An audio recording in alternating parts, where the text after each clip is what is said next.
betul-betul tak cakap dengan adik-beradik, tapi cakap sikit-sikit je lah, macam sombong gitu, apakah hukum dia? Dia kata Tuhan terima amal kita. Kalau sombong tak masuk syurga.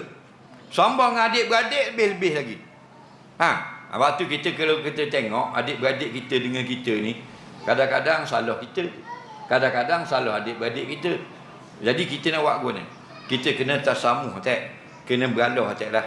Tak usah nak menang semua. Orang yang jenis bosi ni, jenis nak menang semua, payah masuk surga.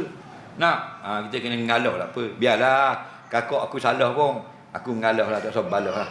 Tak, kalau hidup itu hati kita mudah tenang. Kita tujuan ni nak semayang, biar ada khusyuk. Tak. Sebab apa? Sebab dia kalau ada sombong, sombong tak boleh. Sombong siapa ada sikit ada masuk surga.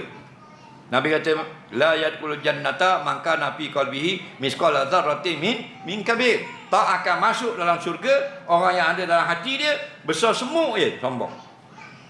Nah, bukan banyak, bukan 2 kilo. Besar semut ada sombong tak masuk syurga dah. Kerana syurga bukan untuk orang yang sombong. Batu jangan sombong. Betul tak?